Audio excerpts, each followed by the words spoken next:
When night falls and the familiar sounds fade away, that's when the things lurking in the dark begin to emerge. These aren't nightmares because nightmares only come after you fall asleep. These are things that really happen to real people, and they still haunt them to this day. In this video, you'll hear 3 true stories told by those who came face to face with something no one could ever explain. A remote cabin in the woods with a stranger waiting on the bed. A license plateless van spotted across multiple states on the same night. And a nameless man along with phone calls mimicking a neighbor's voice. If you're planning to listen alone, make sure your doors are locked. Story 1. The Man on the Bed. I once rented a small cabin deep in the woods at the end of a dirt road almost nobody used. It wasn't ideal, but at the time I needed a place to escape my dad and I weren't getting along, and I needed distance from everything. The cabin had 2 floors. Pretty basic, but it had what I needed. The upstairs was the bedroom, accessible only by a narrow wooden staircase that led to a hatch-style door in the floor. There was no lock, just an old iron handle. At night, I always shut it. Not because I was afraid of intruders, but because the feeling of being watched from below kept me from sleeping. One night, after nearly a 12-hour shift, I got home, made a protein shake, and a peanut butter sandwich, climbed into bed and turned on the TV. I planned to let it play until I passed out. But then, I heard a voice. "Who's up there? You think I don't know you're here?" I shot upright like I'd been shocked. The voice had come from downstairs, quiet enough to make me question my own ears, but clear enough to know I wasn't imagining it. I immediately turned off the TV and crept to the tiny round window above my bed to look outside, pitch black. Nothing. I called out, "Who's there?" No answer. I slowly opened the floor hatch and looked down. Everything was still like nothing had ever happened. But then, a loud bang came from below, like someone had pounded on the wooden door right beneath me. I froze. That hatch wasn't locked. If they wanted in, they could just pull it open. I didn't move. I didn't even breathe. The feeling of being trapped in that tiny room, knowing someone was right below me, was the most terrifying moment of my life. About 20 minutes later, after total silence, I decided to look for my phone to call the police. But it was gone. I remembered I might have left it downstairs. I gently lifted the hatch. The flickering light from the TV cast just enough glow down the stairs to reveal the first few steps. I moved down, slowly, didn't turn on any lights, then suddenly sprinted out the back door barefoot toward the nearest neighbor's house, the only one with lights still on. I banged on the door repeatedly. Inside, I saw a man, an older man, standing at the window, just staring at me. He didn't move, didn't open the door, didn't say a word. We looked at each other for a few seconds. Then he smiled and pulled the curtain closed. A faint, dry smile. Not warm at all, as if he knew what was happening. As if it didn't surprise him. I went back to the cabin. The back door was closed like it had never been opened. I turned on every light, searched for my phone. Nothing. Then I remembered it was in the glove box of my car.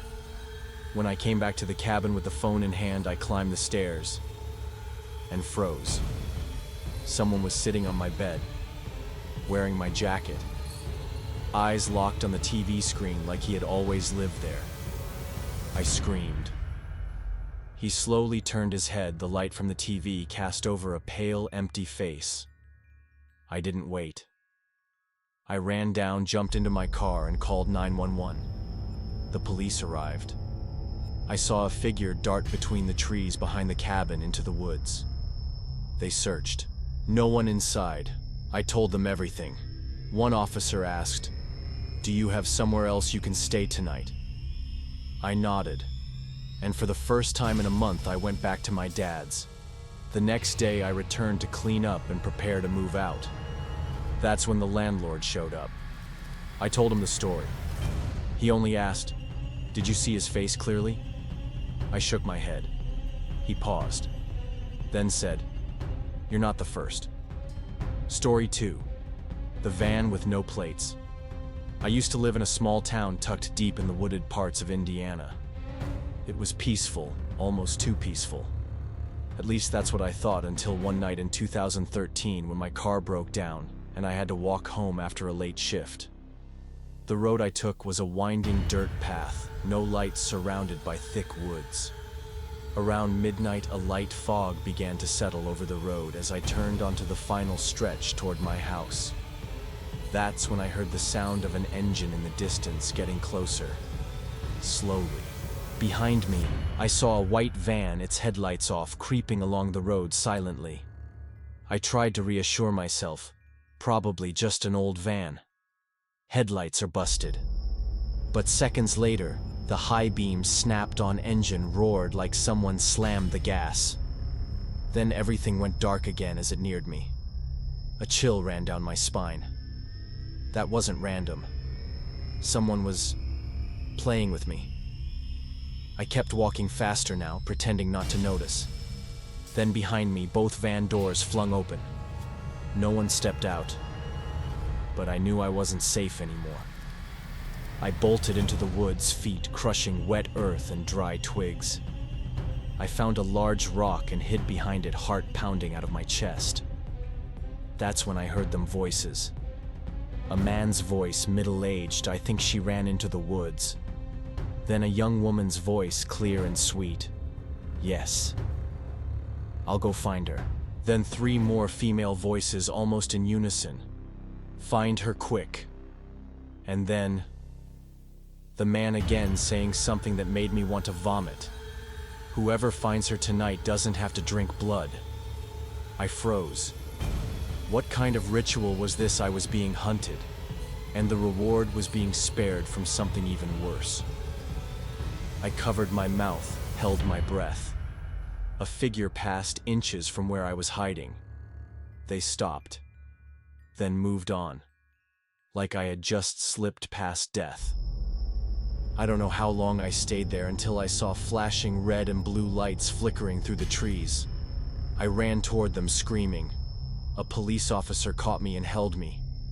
"Did you know about the body?" he asked. I didn't understand. Then I turned around. In front of the patrol car was a girl. Young, naked. Her stomach slashed open. Fresh blood. I told them everything: the van, the voices, the drink blood threat. They took notes. Said they'd investigate. I went home thinking the nightmare was over. But that night when I looked out the window, I saw the van again, creeping down the narrow street in front of my house. No headlights. Same shape. This time I noted the license plate. Called the police. By the time they arrived, the van was gone. But what they told me has haunted me ever since we ran the plate. It's been reported in 4 different states tonight: Vermont, Alaska, Texas, and Nevada. Same time, same van, same description. I don't believe in the supernatural, but after that night, I believe in what people are capable of. And I believe not everything in the woods is human. Story 3. The man outside the door. My wife and I lived in a quiet suburban neighborhood. Small house, friendly neighbors. Nothing unusual, and no reason to think someone might be watching us. One Tuesday night around 10 p.m. after finishing an episode of our show, we were getting ready for bed when the landline rang. Gianna, my wife, said, "Don't pick up.